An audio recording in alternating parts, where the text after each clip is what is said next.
The key is to only be around people who motivate you to do your best. It can be hard to spot fake links, just like it's hard to tell the difference between an image and an island in the huge desert of human touch. Not only instincts, but also a sharp eye are needed to figure out who really cares about us.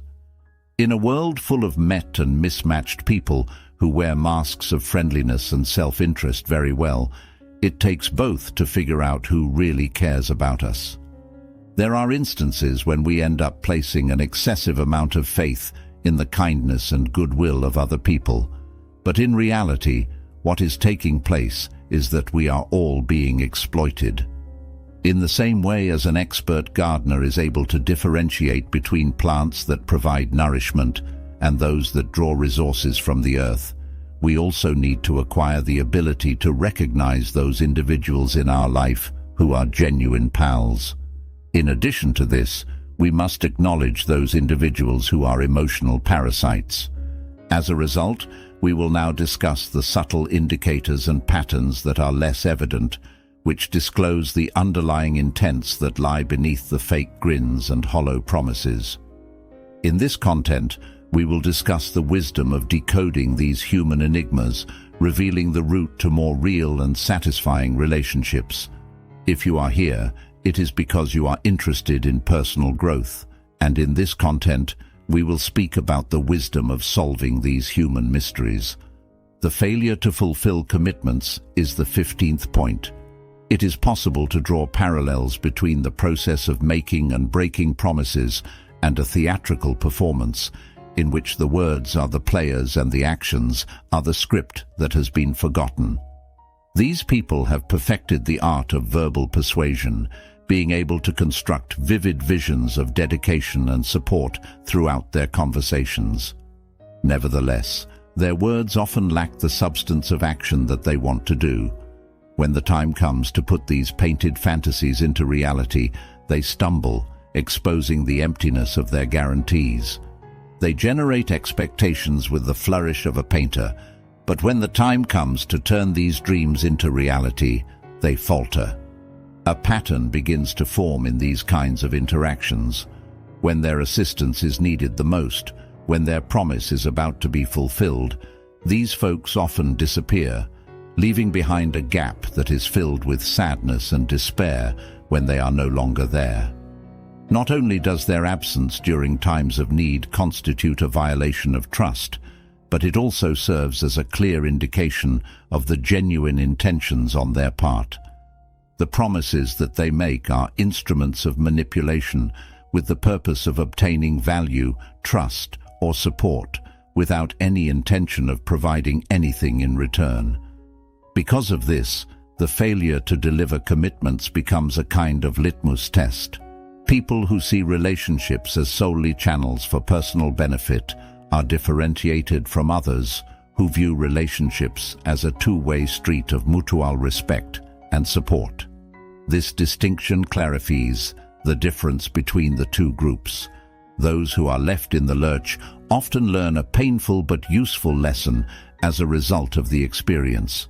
Not all promises are constructed on the basis of honesty and integrity.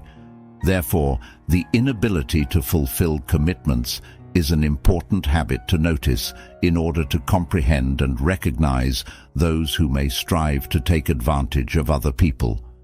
It is a conduct that reveals another person's genuine character and purpose, and it speaks louder than the most eloquent words that one could ever say.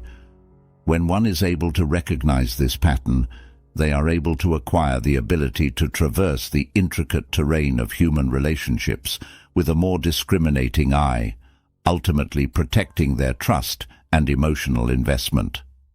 At number 14, statements that are demeaning or condescending. The use of tiny comments as a tool for erosion is a skill that is mastered by those who routinely utilize other people as stepping stones for their own personal benefit, undermining their target's sense of self-worth, self-esteem, and confidence in themselves and their abilities. These remarks, which are frequently disguised as humorous or casual conversation, are, in reality, barbed hooks that are intended to pull down rather than to elevate up. It is possible that they may minimize your achievements, make fun of your goals, or give the impression that they are uninterested in and insensitive to your hardships and obstacles. This kind of action is comparable to a covert kind of psychological warfare. These people create an imbalance in the relationship by consistently undervaluing your accomplishments and goals, which in turn causes the partnership to lose its equilibrium. The purpose of this strategic maneuver is to guarantee that you continue to be in a state of self-doubt and low self-esteem, hence increasing your susceptibility to being manipulated and controlled. According to their perception, your lowered sense of self-worth boosts their standing, so establishing their position of power within the partnership. Moreover, such condescending statements are often a mirror of the fears and feelings of inadequacy that the speaker is experiencing themselves. By putting down other people, they are attempting to conceal their own frailties and give the impression that they are more capable than other people. This conduct is a clear indication that they are unable to participate in relationships that are healthy, helpful, and one that is mutually beneficial. The importance of recognizing and comprehending this pattern of conduct cannot be overstated. It gives you the ability to see past the false charm that these kinds of people often wear and to comprehend the harmful dynamics that lie underneath the surface of the partnership. This should act as a warning to either confront the person directly about their conduct and establish clear limits, or to remove oneself from an atmosphere that is so poisonous. Unilateral advantage is the 13th point. There are many other aspects of a relationship that might be affected by this, including the financial, emotional, and practical aspects. When it comes to money, the user may regularly borrow money or resources with the promise of eventual payback or reciprocity, but these promises are seldom fulfilled. On an emotional level, they may rely greatly on the other for support, affirmation, and attention, but when the roles are switched, they may provide very little to nothing in return. For all intents and purposes, they could routinely ask for favors, assistance, or time, yet when their counterpart needs aid, they might be noticeably missing or too busy to provide it. This unbalanced connection is analogous to a parasitic relationship that exists in nature, in which one creature gains at the cost of another organism. Similar to a parasite, the user receives sustenance, which in this instance may take the form of emotional, financial, or practical assistance, without making a contribution that is equivalent to or appropriate to the growth and development of their host. This lack of reciprocity may, over time, have the effect of depleting the resources of the provider, whether those resources are emotional, financial, or temporal, leaving them feeling tired and disappointed. The reasons underlying unilateral advantage are often founded in a profound lack of empathy and a level of self-centeredness that is deeply ingrained. When it comes to relationships, the user has a transactional perspective, meaning that they evaluate connections primarily on what they stand to receive rather than what they can offer to the relationship. This method of approaching relationships is inherently wrong because it undervalues the intrinsic significance of mutual respect, support, and give and take between the parties involved. An eye that is discerning is required in order to recognize this pattern. Recognizing the ongoing lack of reciprocity and the sensation of being continually shortchanged in the relationship are both necessary steps in this process. An honest evaluation is required to determine if the encounters leave you feeling appreciated and respected, or whether they leave you feeling exploited and devalued. Do not take into consideration your own sentiments or requirements. Observing this pattern of conduct, in which one's emotional landscape is constantly disregarded or undervalued, is like to caring to a garden in which just one flower is allowed to thrive while the others are neglected. During these kinds of encounters, The user's wants and requirements are given priority, while your own are either ignored or pushed to the background. The acts and words of the other person become the scissors that cut away at your emotional well-being, leaving you with a sense of being devalued and invisible within the context of the relationship. It is possible for this disdain to take many different shapes. The fact that they frequently ignore your emotional needs and fail to give support or understanding at times when you are vulnerable or in need may be an indication that they are not interested in meeting those needs. Their indifference to your thoughts and choices, in which your voice is drowned out by their dominant narrative, is one way in which this lack of interest may be seen. There is a possibility that they may fail to appreciate your accomplishments, or even worse, they will belittle your hardships, making light of the problems that you are struggling with. This kind of conduct is not only insensitive, rather, it is a deliberate disregard, a tactic that is employed to keep an upper hand in the relationship by negating your emotions and needs. A setting is created by the user in which your sense of self-worth is diminished, which in turn makes you more sensitive to the user's ability to exert influence and control over you. Emotional manipulation is a sort of manipulation that is carried out in a subtle manner, yet has a major influence. As a result of the fact that it strikes at the very heart of one's emotional well-being, this dynamic is considered to be extremely harmful. Fundamentally important is the need to be heard, understood, and respected. When these requirements are disregarded on a consistent basis, it may result in a decrease in self-esteem and a sense of loneliness, even if you are in a relationship that seems to be active. It is necessary to be able to spot the indicators of emotional neglect in order to successfully navigate such seas. With this understanding, you will be able to steer clear of relationships that put your mental health in jeopardy and instead seek out healthier ones. It gives you the ability to seek out interactions in which reciprocity, respect, and mutual care are the underlying pillars between the parties involved. Manipulation of emotions is the 11th point. It often begins in a sneaky manner, with the manipulator portraying themselves as concerned and sensitive to the situations.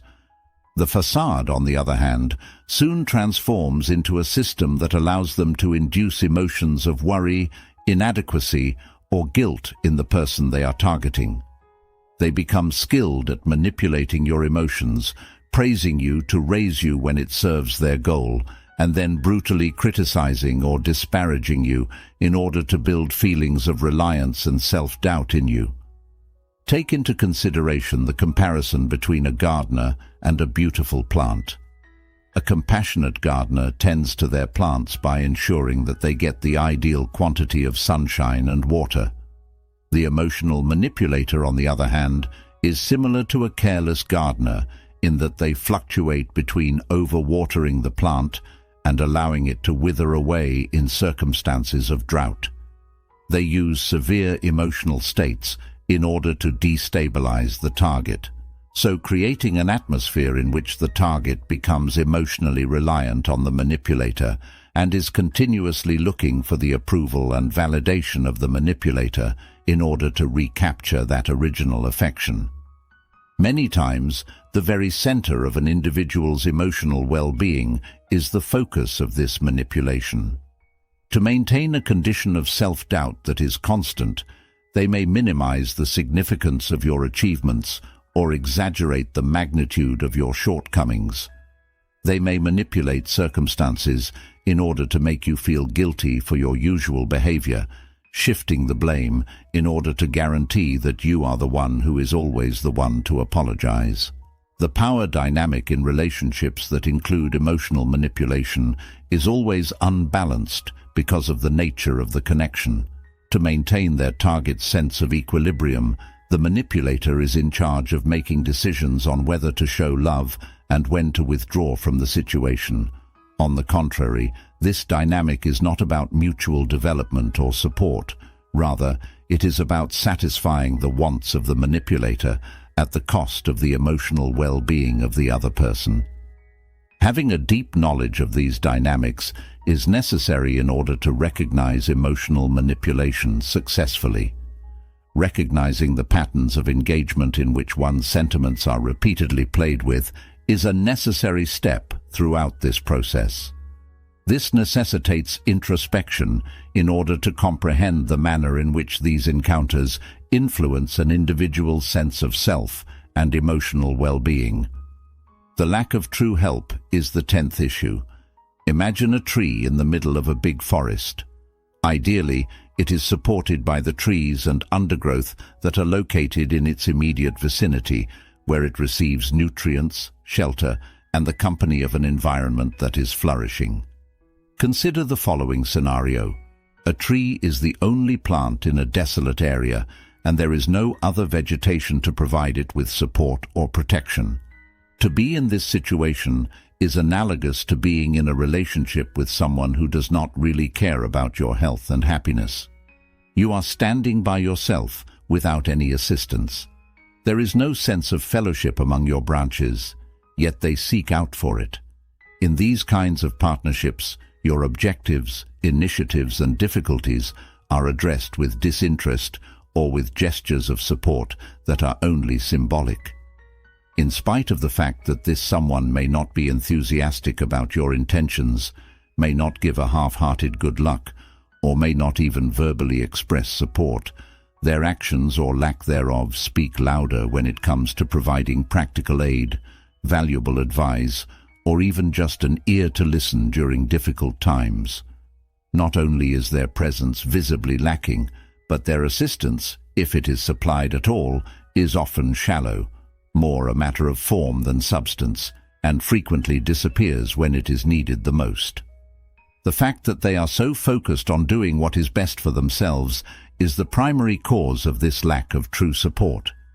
Your achievements or failures, the difficulties you face, or a sole focus in serving are only of interest to Sewer because of the impact they have on them or their pursuit of their purpose.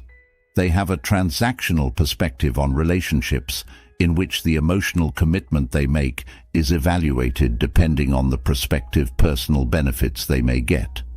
One side consistently provides, whether it be work, attention, or resources, while the other party takes, which often leaves the giver feeling devalued and unrecognized. This mindset produces an imbalance that affects the relationship between the two parties. Understanding the nature of your connection with such a person requires that you first acknowledge the absence of true assistance that you have received from them. It is necessary to do an honest evaluation of the reciprocity that exists in your connections. In order to ensure that you engage your time and energy in relationships that are caring, reciprocal, and really helpful, it is essential that you recognize and address the lack of support that you are experiencing. In the 9th place, there is always competition. Imagine playing a game of chess in which every move is carefully considered, not just to progress one's position, but also to methodically degrade the opponent that is playing against you. To continue along this line, a person who is just interested in using you will often approach your relationship as if it were a game of strategy. Everything you do, every choice you make, and even every difficulty you face becomes a chance for them to demonstrate their supremacy. Their activities, whether they include overshadowing your professional triumphs, outdoing your personal accomplishments, or discreetly undermining your choices, are motivated by the urge to maintain a competitive advantage in this rivalry that they have placed on themselves. The ongoing rivalry presents itself in a variety of different ways. At the context of a working environment, they can try to outshine you at meetings or take credit for the ideas that you have contributed. When it comes to personal interactions, they may minimize your experiences or accomplishments, often contrasting them with their own in order to make themselves look more relevant. Even when they are having casual discussions, there is a discernible undertone of them, attempting to demonstrate that they are superior, more intelligent, or more accomplished than others. The origin of this conduct may be traced back to a profound sense of insecurity and an erroneous comprehension of one's own worth, in which the individual's value is not determined by their own merit, but rather by their superiority over others. Under this point of view, every contact is transformed into a zero-sum game in which, in order for them to emerge victorious, another individual, namely you, must suffer defeat. It is a mentality in which the drive to outdo and outshine others takes precedence over the progress of both parties involved. Participating in a relationship with someone who displays a persistent sense of rivalry may be emotionally draining. A perpetually tense atmosphere is produced as a result, one in which true cooperation or support is substituted by competition. Your triumphs are not lauded, but rather regarded as threats to their supremacy, and your tribulations are not received with compassion, but rather seen as chances for them to gain an advantage over you. Recognition and comprehension of this pattern are of the utmost importance. It assists in establishing limits and, if at all feasible, recalibrating the connection to bring about a dynamic that is more conducive to collaboration and wellness. It entails acknowledging that the cornerstone of any relationship that is healthy is not a never-ending competition for supremacy, but rather mutual respect and support for one another. Lack of presence at crucial periods is the eighth issue. This pattern of activity is reminiscent of a tree that only gives shade while the sun is not too strong, but suddenly disappears as storm clouds begin to form. When things are going well, when everything is going smoothly, they are there, basking in the light that they get from each other and maybe receiving the advantages of the connection. On the other hand, when the tides shift, when difficulties emerge, and when assistance is most required, their presence diminishes, leaving you to weather the storm on your own. Individuals who behave in this manner see relationships as a convenience, a means to an end, in which their engagement is evaluated based on the degree to which it will benefit them personally. The assistance that they provide is merely cosmetic, and it is only extended when it is in accordance with their interests or when there is something to gain. It is easy to feel their absence at times of stress, whether it be a personal crisis, a professional loss, or the upheaval they are experiencing. It is precisely at these moments, when real support and empathy are needed the most, that their actual priorities and lack of commitment to the partnership are brought into glaring relief. It is possible that this action will have a significant influence on the one who is disappointed. As a result, it gives rise to feelings of betrayal and disappointment, eroding the trust and dependability that one believed to be the cornerstones of the partnership. As a result, it prompts a re-evaluation of the individual's place and significance in one's life, as well as issues about the basic nature of the connection between the two parties. It is necessary to have an understanding of this pattern in order to recognize the nature of the connection as well as the genuine intents of the other particular individual. In order to do so, it is necessary to acknowledge that the foundation of every meaningful relationship is the provision of regular support, both during times of happiness and during times of difficulty. Having the awareness that someone is missing at your most crucial times acts as a crucial litmus test, assisting in the differentiation between those who are actually concerned in your well-being and those who are in the relationship just for their own benefit. Seventh, there is a lack of reciprocity present. Consider a seesaw in which one side is weighed down by the burden of the efforts, sacrifices, and promises that have been made, while the other side is light as a feather and does not contain any contributions that are similar. This picture is a perfect illustration of a relationship that does not include reciprocity. Whenever you are involved in such relationships, you discover that you are always spending your time, energy, and emotions in an effort to cultivate and maintain the connection. In contrast, the contributions made by the other individual are either insignificant, often insignificant, or completely missing. This difference in effort might present itself in a number of different ways.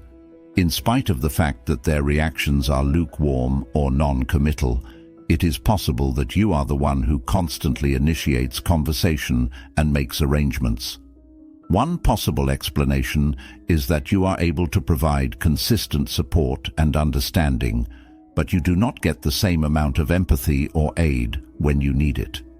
It is possible that you may find yourself open and forthright even when you are discussing personal experiences and weaknesses, while others may stay guarded or uninterested in the conversation. The causes for this lack of reciprocity stem from a self-centered orientation to relationships, which is the fundamental cause of the condition. The relationship is a convenience for the user, a resource that can be used whenever it is required, and there is no intention of a meaningful exchange taking place between the two parties. Their participation is calculated and reliant on what is beneficial to them, and they do not take into account the requirements and perspectives of the other individual. This strategy runs counter to the fundamental principles that underpin good relationships, which are characterized by a reciprocal exchange of benefits, the exchange of experiences, and a balanced investment of emotional work.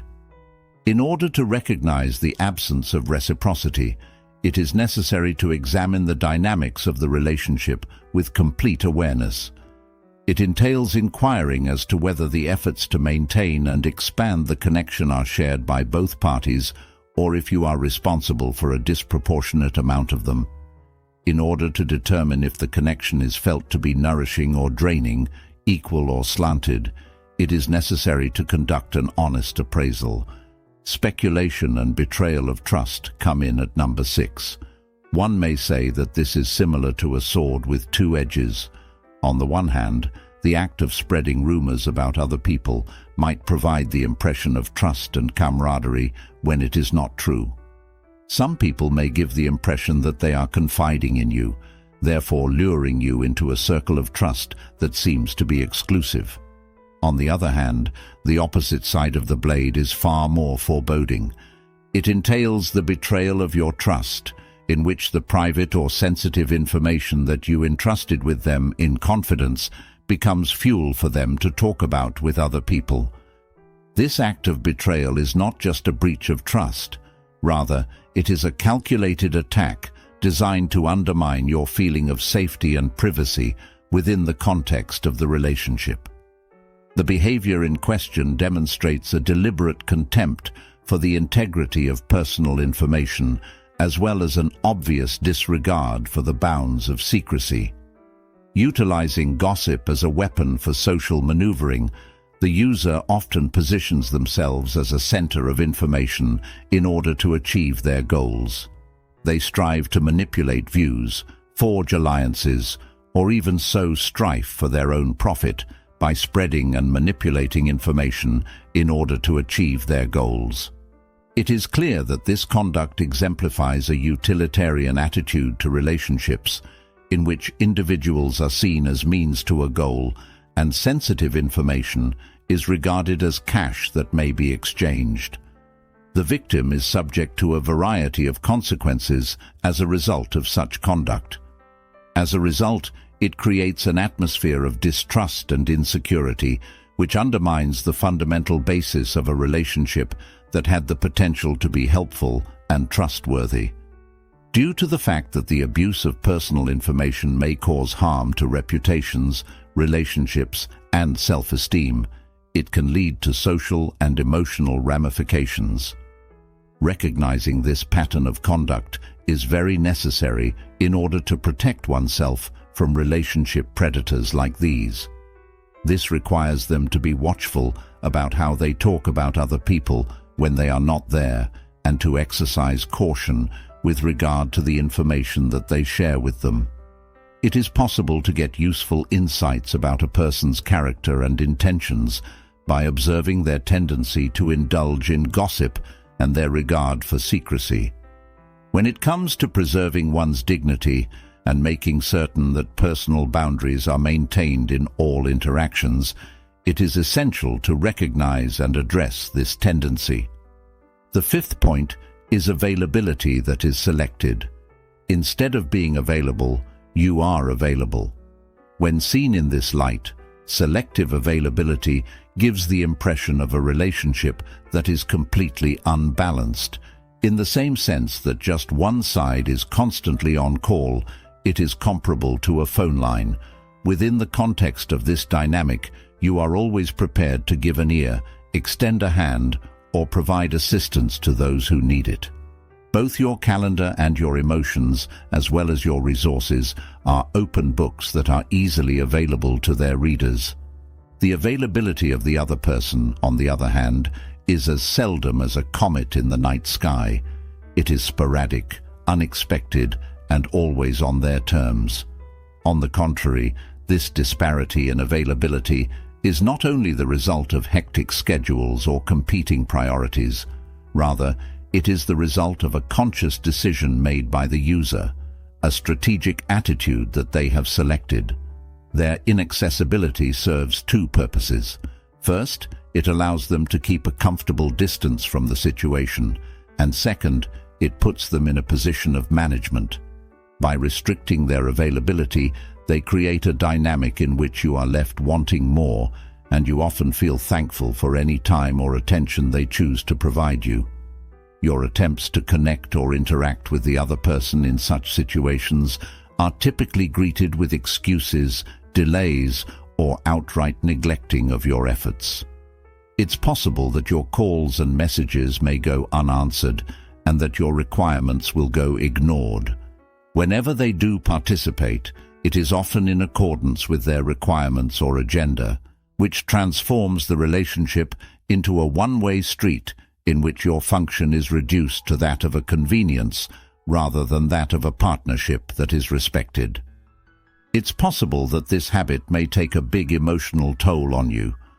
As you start to doubt the value of your contributions and your worth in the eyes of the other person, it gives rise to feelings of inadequacy in you. The understanding that your efforts and availability are not reciprocated gives rise to an undercurrent of dissatisfaction and resentment, which is something that is created as a result of this. It is essential to have a good understanding of the pattern of selective availability. It requires taking a step back and doing an impartial evaluation of the harmony between the amount of effort and availability in the relationship. Having this knowledge is necessary because strong relationships are built on the foundation of mutual respect, effort, and presence. The fourth reason is that it makes you feel guilty. Imagine a situation in which shame acts such that it is similar to the thread that a puppeteer pulls, pulling at the conscience of the kind-hearted and directing them down a route that they would not have chosen voluntarily. The person who is exploiting you is skilled at pulling these threads, which allows them to appeal to your feeling of duty, empathy, or justice at the same time. They can phrase their demands in such a manner that denial would give the impression that you are indifferent or self-centered. On the other hand, they may bring to mind previous favors or situations, implying that there is an unwritten obligation that you are now expected to return. When it comes to generating guilt, this strategy is often covert and sneaky. It begins with very little favors or concessions. Then, over the course of time, it steadily escalates to include increasingly major demands. Your ability to reject is diminished, and your boundaries are destroyed, leaving you with the impression that you are imprisoned in a cycle of guilt and submission. In this situation, the demands and desires of the other person take precedence, while your own are either marginalized or completely disregarded. The capacity of this strategy to appeal to a basic component of human nature, namely the need to be seen as being kind, helpful, and caring, is the reason why it is so successful. These attributes are distorted by the user, who turns them into levers of control by making you feel guilty about being a good person. Rather of acting out of true desire or mutual respect, you discover that you are doing out of a sense of forced responsibility, and as a result, you frequently experience feelings of resentment or exhaustion. If you want to keep the integrity of your personal boundaries and you want to retain your emotional well-being, it is essential that you be able to recognize when someone is using guilt to manipulate you. Having this awareness requires you to be aware of the emotional undercurrents that are present in your contacts and to differentiate between genuine pleas for assistance and efforts to take advantage of your kindness.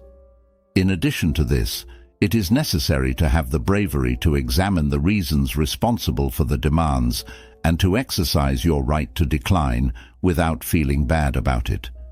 In order to cultivate healthy relationships that are founded on mutual respect, real caring, and free choice, rather than responsibility and guilt, it is vital to recognize and confront this manipulative strategy. Lack of personal involvement coming in at number 3. Imagine that a discussion is a roadway that goes in both directions, like a busy street that is filled with the flow of ideas, experiences, and feelings that are going back and forth. When two people are in a good relationship, this street is bustling with the interchange of care and interest between them. On the other hand, when you are dealing with someone who is just interested in using you, this roadway begins to function as a one-way lane.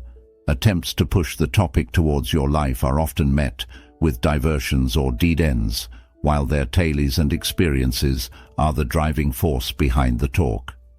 Several different manifestations of this lack of personal interest might be found. Conversations with people like that often have the sensation of being monologues disguised as conversations. They gladly go into the nitty-gritty details of their day-to-day life, including the difficulties and victories they face, in the hopes of gaining your attention and sympathies. On the other hand, their curiosity begins to diminish when the focus is directed towards you. They could answer with cursory nods, quickly shift the topic, or exhibit evident indifference or frustration. All of these responses are possible.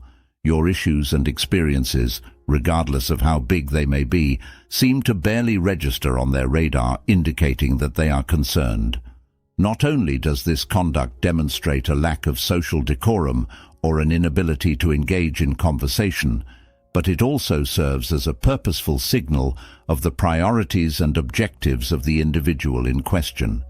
By taking control of the discussion and ignoring your tales, they create a dynamic in which their requirements, ideas, and lives take priority over yours.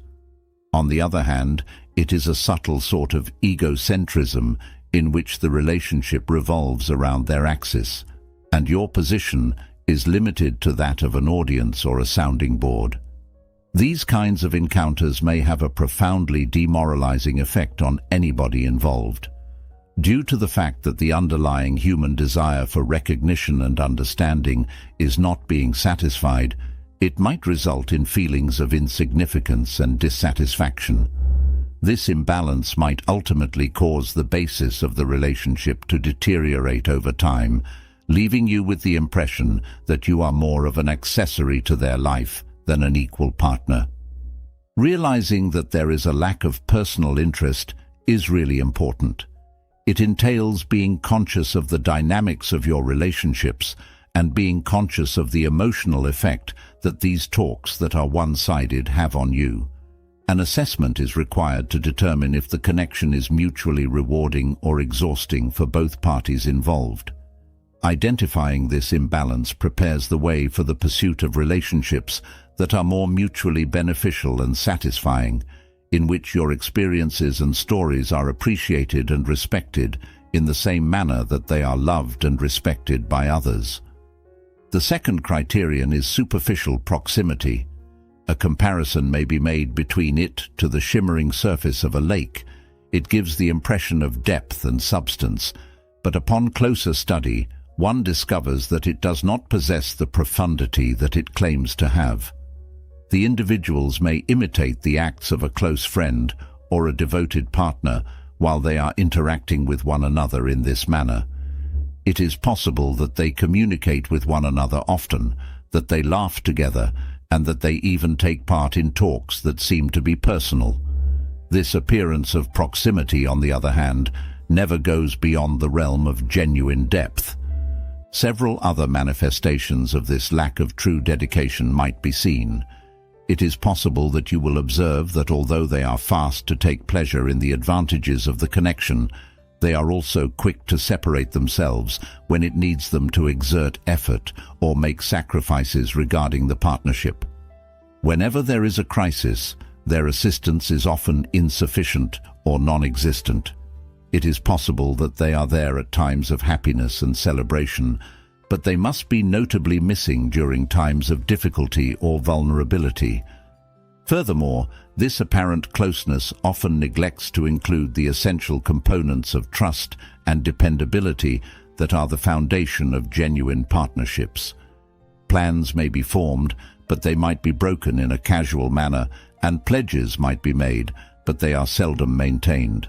Their engagement in the relationship is often on their own terms, with convenience and self-interest serving as the primary motivating factors.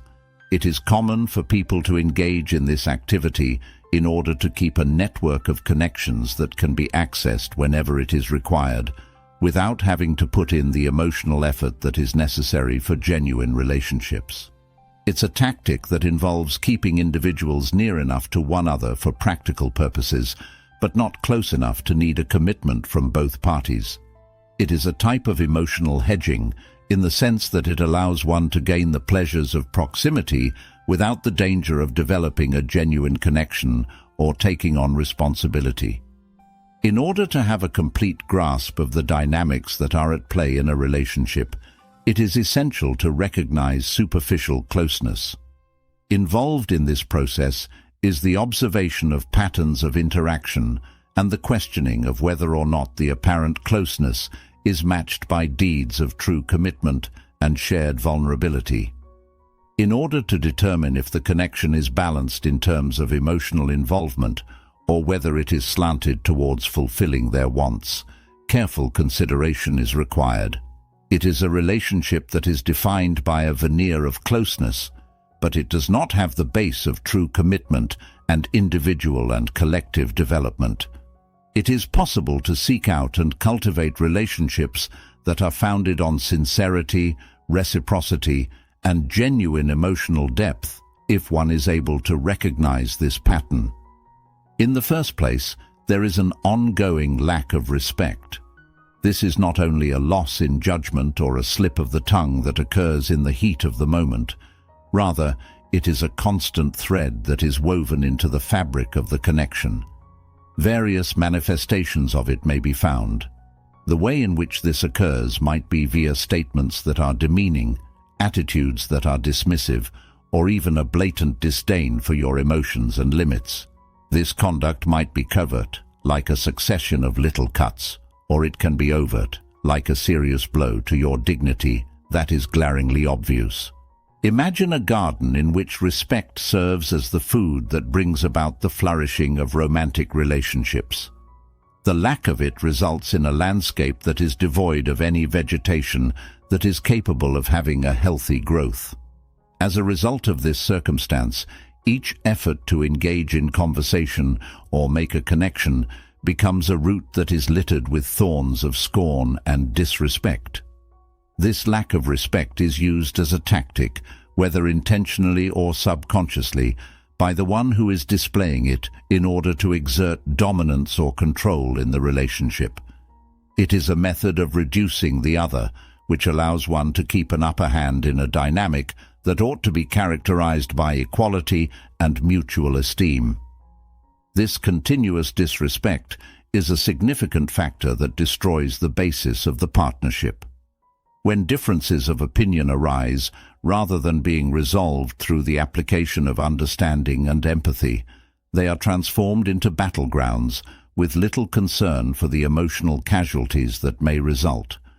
there is a disruption in the natural ebb and flow of relationship dynamics, which makes it difficult, if not impossible, to return to a level of normality and mutual respect. The importance of understanding and acknowledging this pattern of repeated disrespect cannot be overstated. It requires going beyond individual episodes to see the larger pattern of conduct that has been occurring. It is about coming to terms with the fact that respect is not limited to great gestures. Rather, it is present in the everyday interactions, the tiny acknowledgements, and the manner in which conflicts are resolved between individuals.